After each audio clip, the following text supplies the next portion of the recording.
Amigo, vengo a traerte una reflexión que yo creo que es importante hacerla y es cómo se entiende la evangelización en el siglo XXI. Porque como lo veníamos hablando también ahorita detrás de cámara, la evangelización ha sido, se ha transformado en el transcurso de la historia porque depende de un contexto, depende de ciertos personajes que actúan en esa historia. Es decir, la revelación, a pesar de que el Señor ya la otorgó, ya todo está revelado, así lo enseña nuestra fe, no está totalmente explicitado. Es decir, hay tesoros en lo que Jesús nos ha mostrado y hay también nuevas pedagogías, estrategias que es importante la iglesia también asumirlas para lograr una evangelización más eficaz. Y yo quiero compartirte un poco sobre eso. ¿Por qué? Porque podemos estar nosotros utilizando herramientas en la evangelización en estos tiempos que correspondían a otros siglos, siglos pasados, y no estamos siendo eficaces con las necesidades que hoy estamos viendo. Y yo creo, y lo he leído también así, se lo leí a Juan Luis Lorde en un libro que por cierto está acá. Él dice que ¿Cuál es? el segundo, Antropología Teológica, recomendable. Esta editorial es muy buena, editorial EUNSA, esto es publicidad no paga, pero bueno, si nos ven ya saben, es muy buena. Hay una parte de Juan Luis Lorda que dice, él es un antropólogo, teólogo muy famoso, reconocido, profesor universitario en la Universidad de Navarra, nada más y nada menos. Él dice que saber algo de Dios nos ayuda a saber algo del hombre. Y a su vez saber algo del hombre nos ayuda también a saber algo de Dios. La evangelización en mucho tiempo se ha dedicado a dar respuestas sobre la existencia de Dios, de los ángeles, el daño que hace el pecado, nos aparta de Dios, la realidad del cielo, del purgatorio, etcétera, pero se ha prescindido de un factor muy importante y es la vida del hombre. ¿Qué hay del hombre? Mucha gente no tiene fe en un Dios, en el Dios cristiano, tiene fe en otras cosas. Para esas personas les es imposible entonces, nos es imposible llegarles con un mensaje convincente, un mensaje que transforme sus vidas realmente, o es necesario que crean en un Dios trascendente para poder descubrir el significado del amor, el significado de que ellos están llamados a trascender y de que el hombre tiene una estructura totalmente diferente a la de los animales. Es decir, es necesario conocer a Dios, conocer de Dios el Evangelio para vivir como el Evangelio nos pide o podemos descubrir nuestro significado, nuestra identidad humana y sin darnos cuenta terminar viviendo lo que el Evangelio propone. Mira la reflexión que yo hago de eso que dices, Andrés. Y es que yo creo que antes había definitivamente un vacío de conocimiento. La Ujú. iglesia se dio cuenta que había un vacío de conocimiento y fue por el mundo tratando de llevarle a toda persona humana el conocimiento de Cristo, ¿vale? Pero ¿qué pasa hoy? ¿Qué pasa hoy? La persona humana está en crisis. Cuando tú miras a los niños en el colegio, a los jóvenes en las universidades, a los matrimonios, a los noviazgos, en general miras a la persona y hay una desintegración de la persona enorme. Hay una necesidad de un mensaje Ujú. que yo creo que es un mensaje integrador y que la persona, el ser humano, no sabe de dónde puede venir ese mensaje y lo busca en lugares que lo termina incluso hasta desintegrando más. Entonces, esa nueva evangelización de la que tú hablas cobra sentido con o sea, con la forma como llevamos el mismo mensaje, pero ahora colocando a la persona como eje central diciendo, es que esa desintegración se puede quitar, mejorar o cambiar con una referencia, la misma referencia a la que venimos hablando, pero ahora miremos a Cristo para integrarte como persona. Eso es algo como una reflexión que hago en este momento y te digo y te pregunto, ¿no? ¿Vale la pena entonces, viendo esta crisis en la persona humana, cambiar esta estrategia o este modelo de evangelización o esta forma de evangelizar y hacernos un poquito de violencia en cambiarlo, ¿no? Porque Ujú. de pronto estamos estáticos con la misma estrategia, y la persona humana está necesitando otro mensaje o el mismo mensaje presentado de una manera diferente. De una ¿Cómo manera lo ves? distinta. Pues fíjate que nosotros somos la única fe que no está situada o cimentada, fundada por un templo, por un libro sagrado. Aunque tenemos libros sagrados, tenemos templos, pero nuestra fe no está fundada en eso. Nuestra fe es la fe de la persona, porque es la única fe que proclama un Dios que se hizo hombre para revelar el rostro del Padre. Wow. Entonces, somos la religión de la persona. Porque cualquier otro tipo de religiones mitológicas hablan de seres que están allá, pero están desentendidos del hombre. Aquí hablamos de un Dios que se hace humano porque quiere establecer una relación personal con nosotros. Personal con nosotros. En ese orden de ideas, es necesario nosotros tener un contacto directo con la persona de Jesús para poder alcanzar esa integración. Por ejemplo, la medida del amor, ¿quién la da? La da Cristo. La medida del hombre maduro, consciente de su existencia, de su vocación, en este caso el sacrificio, que en otro podcast también ya se tocó anteriormente, se habló del sacrificio. Entonces yo creo que a partir de eso podemos nosotros descubrir un mensaje muy profundo en la persona de Jesús. Y aún sin conocerlo, en la experiencia humana también podemos nosotros encontrar rasgos de ese mensaje. Es decir, si nosotros somos la religión de la persona, nuestro cuerpo es un libro, es como una especie de Biblia. De tal manera que en nuestra experiencia humana podemos hacer una lectura de las verdades de fe. Por ejemplo, la palabra de Dios enseña que el hombre es criatura de Dios, por lo tanto le debe su existencia a Dios y no cesa de buscarlo, es lo que enseña la religión, el cristianismo en este caso.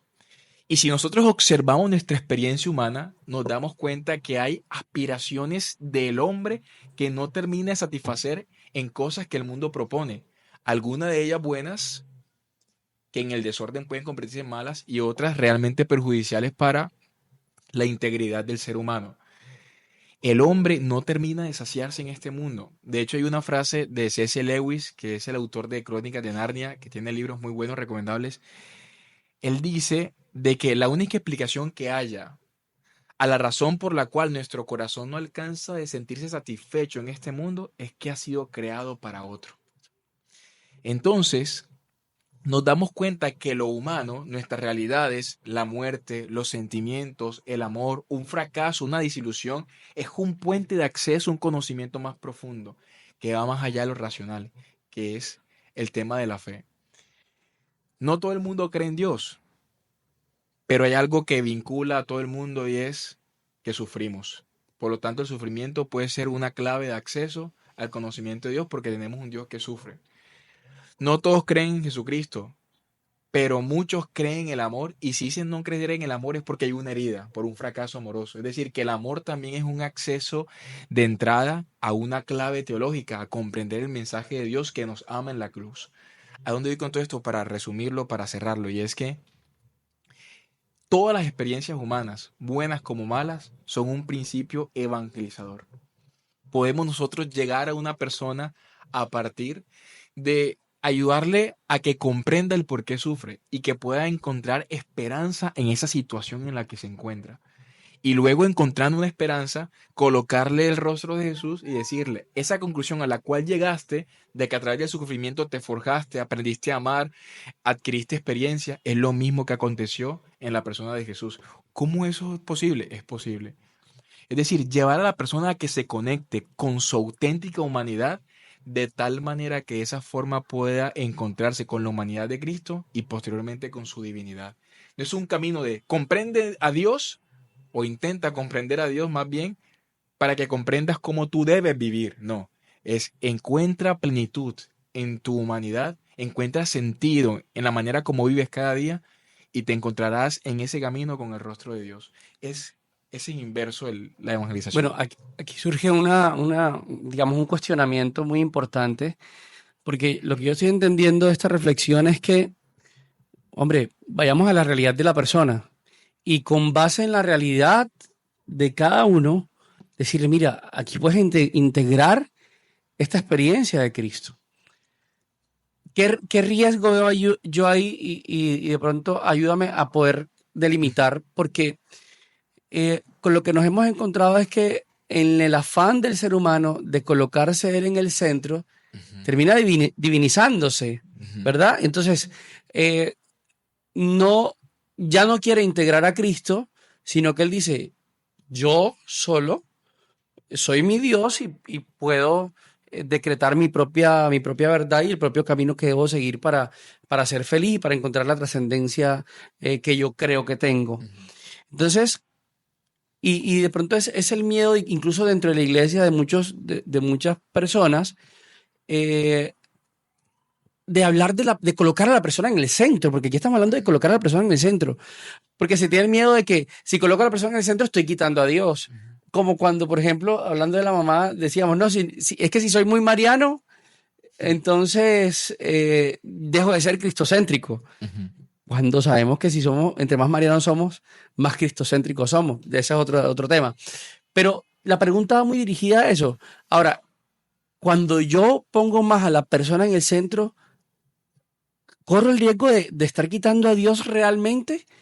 Y si es así, ¿cómo hago para evitar que Dios realmente sea el que haga que la persona trascienda a lo Ujú. que ha sido llamado? Excelente pregunta.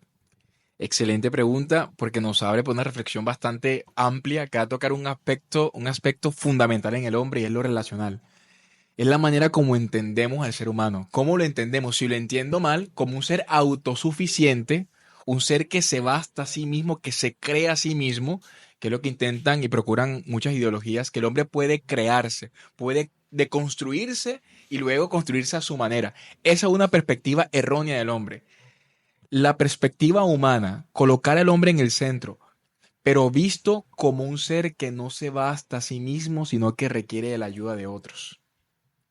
Porque la dimensión relacional del hombre es fundamental para su vida. El hombre no puede vivir sin relaciones.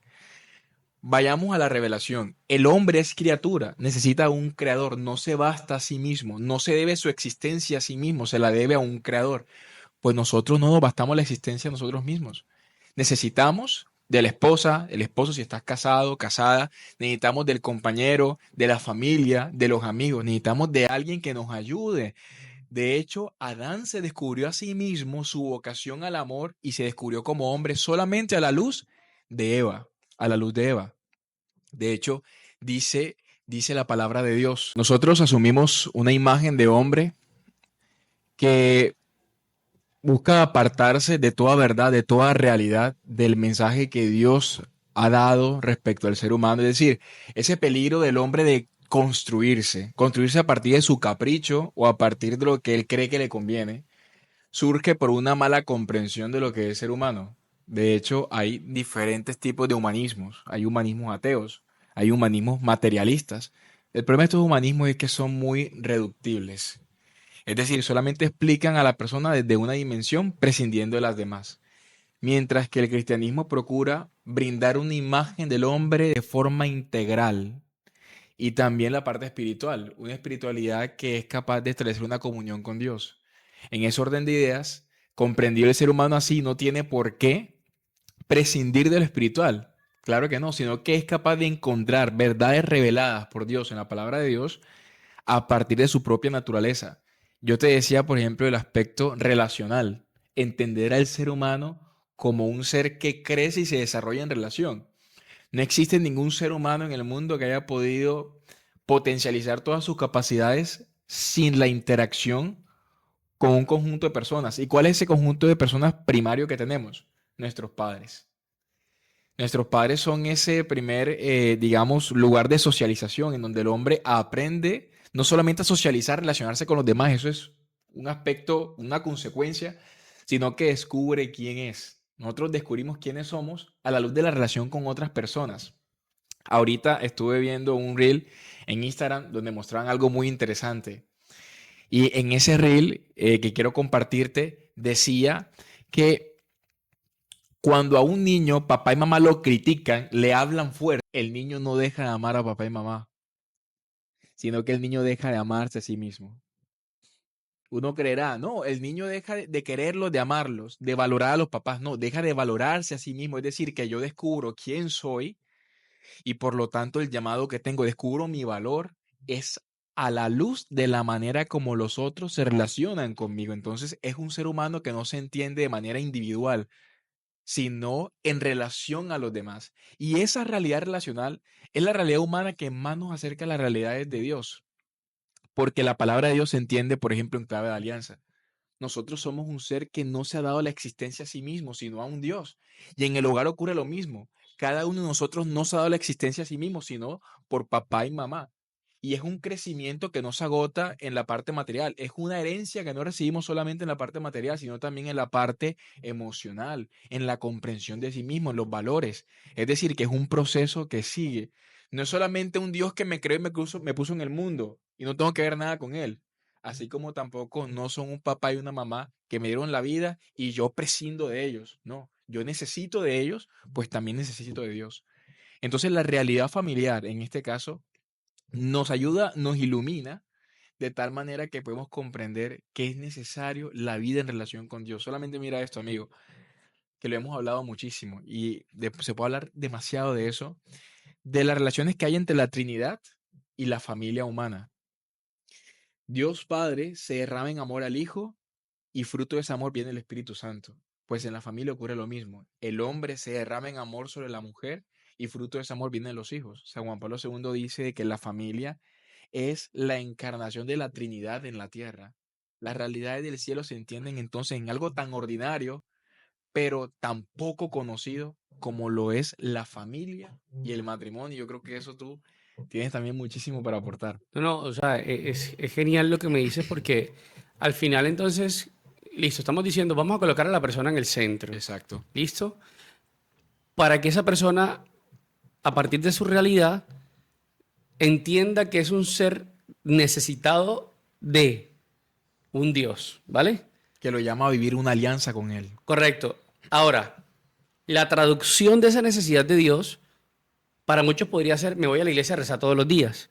Ujú. Pero entonces la traducción de esa necesidad de Dios es precisamente eh, que la persona humana entienda su trascendencia, que es al final una trascendencia que apunta a la dinámica del amor y que necesito la relación familiar para incluir a Dios. O sea, cuando yo estoy llamando a mis hijos, cuando estoy llamando a mi Ujú. esposa, cuando hago mi trabajo bien hecho, cuando soy virtuoso en las cosas que realizo, en ese momento estoy incorporando a Dios en mi vida.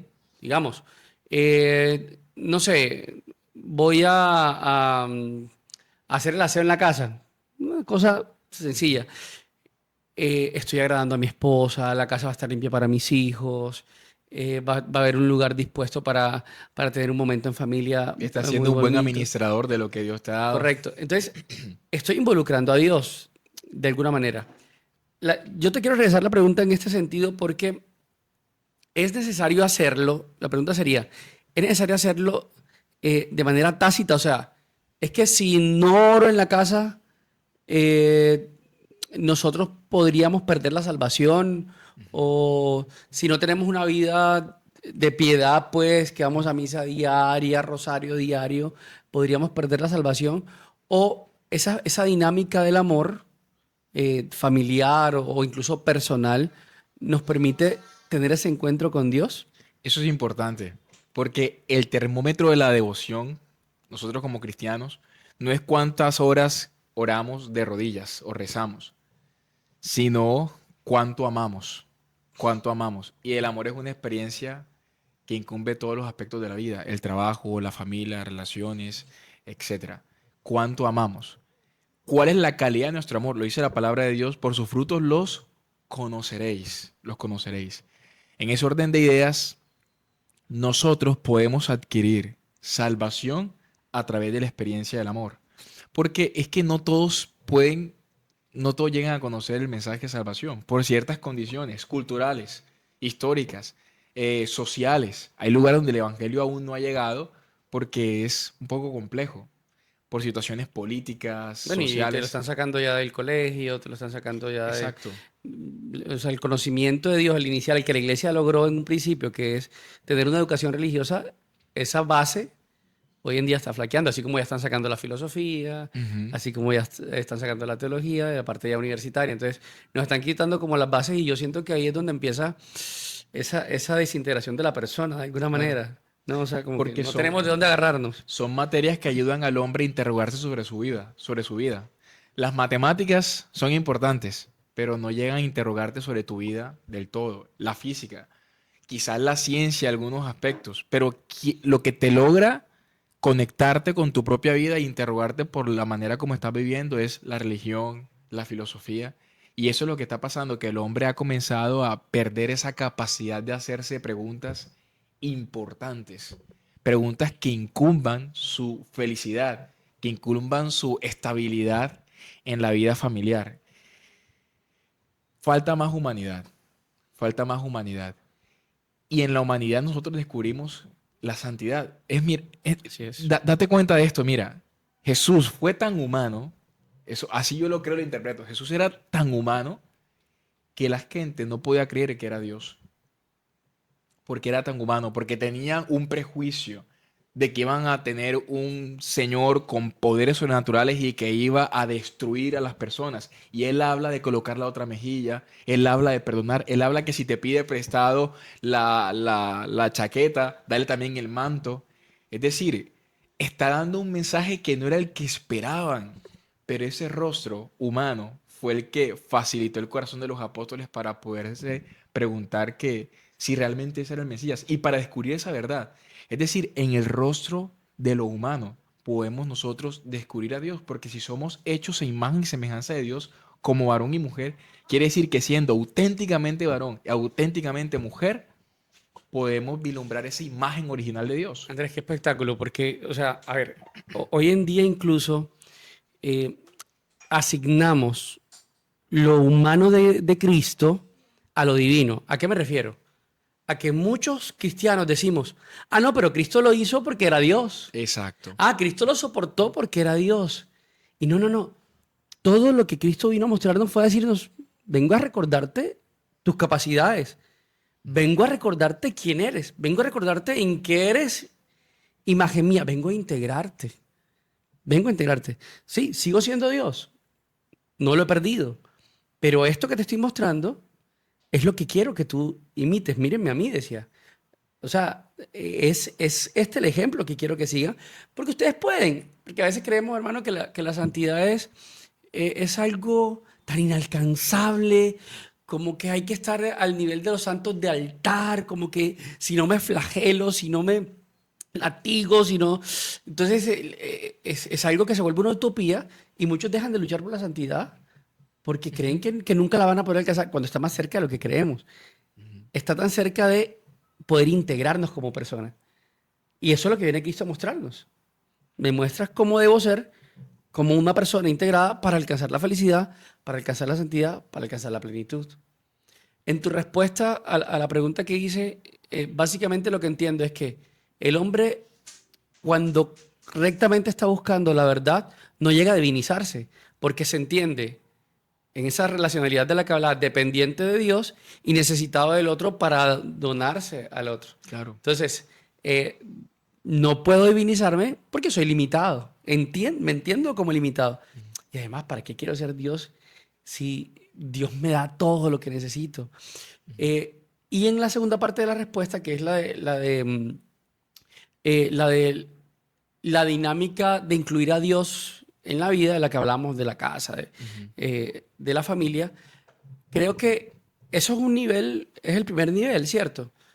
Pero cuando ya tú conoces de Dios, de la gracia, de la trascendencia, ah, bueno, además de que hagas toda esta dinámica del amor normal, que es ser buen esposo, buen padre, buen hijo, buen trabajador, ah, bueno, quiero una relación más directa contigo, quiero una relación más íntima contigo. Ya hay una Ya apertura. hay una apertura, ¿cierto? O sea, entonces, por eso hablábamos de que en principio, desde la realidad Ujú. humana, Esta es la nueva es evangelización. correcto, pero luego trasciende. Y Claro. claro, voy al Santísimo. Ahora quiero ir más a misa, quiero rezar el rosario, quiero confesarme más. Ujú. Porque es que no, esto que estoy Sí. descubriendo es genial. Y que además es como algo circular, porque nuevamente me aporta a comenzar. O sea, cuando tengo una vida de piedad, recibo unas gracias que me ayudan a amar más, a ser mejor Ujú. esposo, etcétera, etcétera. Sí, ¿Cómo es lo que ves? aquí hay algo importante y es, ahorita que hablabas, me acuerdo, hubo un tiempo de la historia en donde todo el estudio, todo el enfoque, la reflexión iba sobre Dios, las cosas de Dios. Y luego hubo un giro totalmente en el que se prescinde de Dios y todo el estudio, reflexión, los esfuerzos por comprender es lo humano, lo humano. Y allí nace mucho de los tratados que hablan sobre el hombre, mucho de la antropología nace en ese contexto, en ese clima, un clima un poco laicista, un clima un poco ateo, materialista. ¿Cuál es la propuesta de estos últimos tiempos? Oye, hubo una época de la historia en la que se colocó foco la reflexión sobre Dios, hubo otra época en la que se colocó el foco de reflexión sobre el hombre. Vamos ahora a hablar sobre el hombre, pero iluminado por Dios. Es decir, el hombre está en el centro, pero hay un eje central sobre el cual se encuentra el hombre y es Dios. Y ahí se mezcla precisamente lo que es Dios que se hace hombre, la persona de Cristo. Se está profundizando más en estos tiempos sobre la antropología. Nosotros así lo hemos visto. Nosotros tenemos ya ciertos años en el camino de fe y yo te aseguro, tú me darás la razón de que nuestra forma de evangelizar ha cambiado en el sentido Muchísimo. de que colocamos a la persona en el centro y a veces, lastimosamente, nosotros percibimos en la iglesia en general ciertos abusos hacia la persona por mantener la ley intacta y pasando por encima pues de la persona sin comprender su realidad y a partir de su realidad acompañarle en un proceso de conversión, porque cada persona es una realidad totalmente diferente. Y yo creo que por eso también crecen como ciertos resentimientos hacia Dios por una mala transmisión de estas verdades, de pronto por unos padres invasivos, de pronto por una pareja que dice, es que tienes que creer en Dios porque solamente así puedo amarte. Entonces está enamorando de una cualidad de la persona y no de la persona en sí mismo, ¿verdad? Entonces, yo creo que de esa manera como que recogemos todo lo que venimos hablando sobre esta nueva evangelización que es colocar al hombre en el centro, pero iluminado por Dios.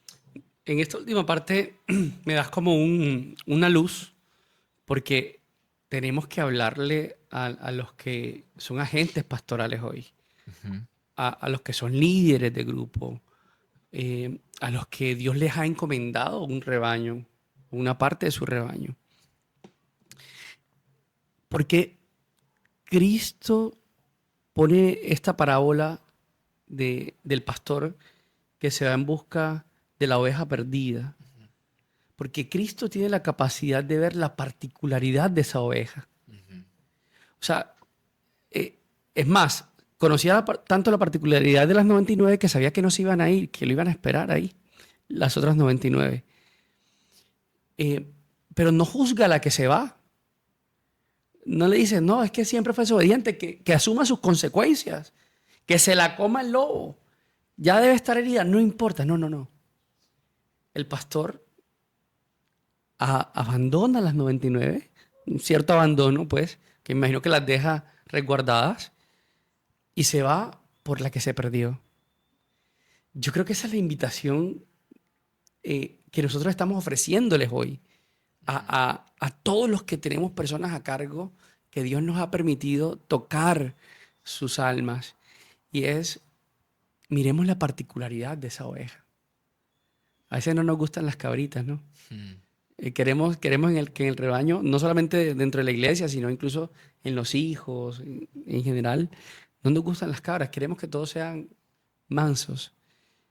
Qué bonito. Y se van a dar cuenta como pastores, como líderes, que ver la particularidad, la subjetividad de, de estas personas también va a ensanchar su corazón, porque se van a encontrar con una realidad bonita y se van a dar cuenta que esa ovejita tal vez necesita ser más acariciada, necesita una frase, necesita un auxilio que tú puedes darle, que tal vez no es el mismo que necesitan las otras 99, pero solamente lo puedes descubrir yendo a la particularidad de cada oveja. Creo que la invitación es, dejemos de juzgar por el conocimiento que ya tenemos de lo que es pecado, de lo que eh, va en contra de la ley de Dios, de lo que es inmoral. Por supuesto, no estamos diciendo que bajemos la vara. Ese no es el mensaje. El mensaje es ayudar a la oveja a saltar la vara. No es bajársela, Es desde tu realidad. Ah, que tienes una patica, ven, vamos a curártela. Yo te voy alzando para que vivas la vida de santidad, la moral correctamente, para que no peques más, Sí. pero desde tu realidad. Y hay algo importante y es que la naturaleza humana, lo humano, la antropología y la moral se abrazan, no están en oposición. Es que la moral le da libertad al hombre. El hombre por naturaleza sabe, por ese eco de la conciencia, que está bien y que está mal. Tú sabes mucho Por la ley más que natural. por ley natural, tú sabes más que yo en ese aspecto. Ha sido concebido de esa forma. Nosotros, como evangelizadores, no queremos llevar a la persona a que cumpla el mandamiento por el mandamiento, sino que queremos ayudar a la persona a comprender por qué en ese proceso el cumplimiento del mandamiento no lo logra, por qué no existe ese proceso. No es quiero que vayas del punto A al punto B, sino por qué pasa entre esos dos puntos que no puedes caminar. ¿Cuáles son tus miedos? Es que sigo cometiendo este pecado, ¿por qué? Es que me pasa esto, tengo una herida, tengo un vacío, tengo una ansiedad, tengo una depresión, entonces ya estás viendo una realidad humana que antes prescindías porque la norma la tenías aquí en la cabeza. Tienes que cumplirlo, no lo estás cumpliendo, fallaste a Dios, ve a confesarte. Hay una persona que tiene una realidad distinta a las demás, un proceso diferente. Lo que pasa es que es mucho más sencillo decir, no cumpliste el mandamiento, vamos a revisar qué pasa en tu vida. Totalmente. Es más fácil decir, vas preso o estás castigado Exacto, o te pongo este castigo exacto. porque no estás haciendo lo que Y no es corresponde. humano ese tipo de actividad. De hecho, hay algo muy peligroso de lo que se está hablando y creo que ya hay pruebas de eso, de que se utilice para los jueces inteligencia artificial. Es decir, que el juez ya no va a ser una persona, sino inteligencia artificial. Eso es muy delicado. ¿Por qué? Porque la inteligencia artificial carece de sentimientos, carece de esa capacidad de establecer un estado de empatía con la otra persona y va a ser demasiado objetivo. Tan objetivo que se va a anular la subjetividad de la persona condenada. Y Terrible. eso que va a pasar en el plano jurídico, penal, eso también se vive de forma solapada en la realidad pastoral. Yo creo, Andrés, que esto es un abrebocas Demasiado, sí. de lo que la iglesia misma nos está dando, porque esto que nosotros estamos hablando también es antropología teológica y sale también de la iglesia. Por mucho que sean de pronto una nueva evangelización, es la misma iglesia lo que lo está proponiendo. Hombre, caminemos hacia esta nueva evangelización. Eh, estudiemos, leamos, escuchemos estos conceptos y tratemos de llevárselo a las Y personas. escuchemos a las personas, Y que son la principal fuente de conocimiento. escuchemos a las personas, hermano. Nos hace falta mucha sensibilidad cuando una persona que se nos acerque y dice, estoy siendo infiel, estoy viendo pornografía, esto, Inmediatamente pensamos, ya sé que le voy a responder y no escuchamos la historia. Sí. pero eso está mal. Ujú. No, espérate, Ya sabemos que está espérate. mal. De hecho, Andrés, eso que nos cuentan terminan siendo realmente síntomas de una enfermedad más profunda. Terminan siendo síntomas que se quitan cuando la enfermedad del corazón que tiene la persona se sana. Pero para llegar al corazón hay que profundizar. Amigo, y mira que en las parábolas que Jesús utiliza, en su mayoría, para no decir todas, se muestra como un médico y no como un juez. Totalmente, totalmente. Andrés, de verdad, muchas gracias por esta reflexión. Eh, yo creo que vale la pena seguir Sí, conversando sobre el este tema. tema. Hay bastante de qué hablar y dar herramientas también desde lo que Dios nos ha regalado a nosotros. Y bueno, ha sido de verdad un placer. Muchas gracias, amigo, por acompañarme en este podcast de Renacidos en Cristo. Espero que les haya gustado, que lo reflexionen, interioricen, oren mucho sobre esto y que encuentren respuestas de Dios para sus vidas. Un abrazo para todos. Dios les bendiga.